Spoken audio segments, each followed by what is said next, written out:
Bonsoir Madame, Messieurs, bienvenue dans votre point de l'actualité sportive nationale et internationale. On débute ce journal avec Face au foot en Ligue 1. Les leaders incontestés, Raimo s'approche du titre. À l'issue de la 24e journée, les académiciens s'imposent 2-0 et écrasent la concurrence avec 56 points en 24 matchs, soit 16 points d'avance sur le deuxième. Avec un goal average de plus 26, c'est une domination totale et le titre semble déjà quasiment acquis. Dans les autres rencontres, la bataille pour le podium se poursuit avec USFA 40 points et Majestic 39 points qui se tiennent à 1 point seulement. Juste derrière, l'AS Douanes 36 points et le Sporting 35 points se bousculent aussi. Le centre de formation de football de l'Espoir de Bobo 26 points et l'étoile filante de Ouagadougou 22 points sont en zone de barragistes avec des situations préoccupantes, notamment EFO avec un jeu de -13. Les deux derniers, le RCB 20 points et la GEB 19 points, sont en zone de relégation avec seulement quelques journées restantes. Leur maintien est très incertain. Toujours au Faso, le nouvel sélectionneur des étalons a dévoilé jeudi dernier la liste des joueurs retenus pour la double confrontation face à la Guinée équatoriale dans le cadre de la prochaine journée FIFA. Les deux rencontres sont programmées les 28 et 31 mars prochains au mythique stade du 4 août de Ouagadougou. Parmi les grands faits de cette liste figurent plusieurs nouvelles têtes, dont les très attendus notamment Doucé Louan, Ouedraogo Dylan et Kaboré Elohim.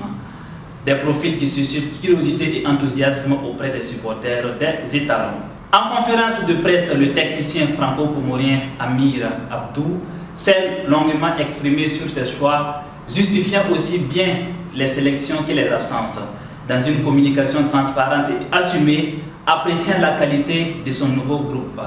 Avec un staff composé de 7 membres, Amir Abdou et ses hommes tenteront d'effacer les mauvais souvenirs de la CAN dernière au Maroc. Rendez-vous les 28 et 31 mars au stade du 4 août pour soutenir les étalons. Sur la scène africaine, la CAF met à jour son site officiel, déclarant ainsi le Maroc vainqueur de la CAN 2025, le Sénégal finaliste et le Nigeria troisième. Une décision qui fait polémique dans le monde sportif.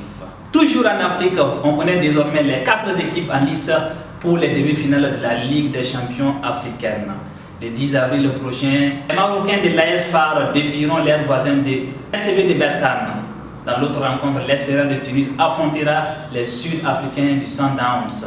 Les matchs de retour sont prévus le 17 avril prochain. À l'international maintenant, on fait le point des grands championnats où plusieurs rencontres importantes ont eu lieu le week-end dernier dans la course au titre. En Ligue 1, le PSG 60 points continue d'impressionner avec une écrasante victoire 4-0 à Nice, confirmant leur irrésistible marche en avant vers le titre. RC Lens 59 points et réalise une performance de la journée en infligeant une manita 5-1 à Angers, consolidant ainsi leur place de dauphin. La course au titre si convoitée s'intensifie entre les deux grands rivaux de la saison. En Première Ligue, Arsenal mène avec 9 points d'avance sur Manchester City, qui a un match en retard. Le milieu du tableau est très serré avec Chelsea 48 points, 6e, Newcastle 42 points, 12e, seulement 6 points séparant les 7 équipes. Le seuil de relégation est à 29 points.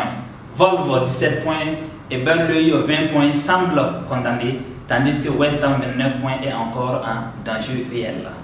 Dans la même semaine, Manchester City remporte la Coupe de la Ligue anglaise Carabao Coupe 2026. Les Citizens remportent ainsi leur 9e titre dans cette compétition en battant Arsenal 2-0. En Série A, l'Inter Milan ne domine pas seulement au classement, elle écrase la compétition. Avec plus 42 goals de différence, les titres semblent déjà pliés.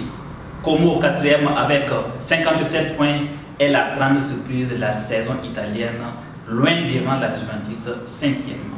En Bundesliga, le Bayern Munich survole avec 70 points et un goal average impressionnant de plus 72, confirmant leur hégémonie habituelle sur le championnat allemand. Le Borussia Dortmund occupe la 2e place avec 61 points mais l'écart de 9 points rend le titre difficilement accessible pour les jaunes et noirs.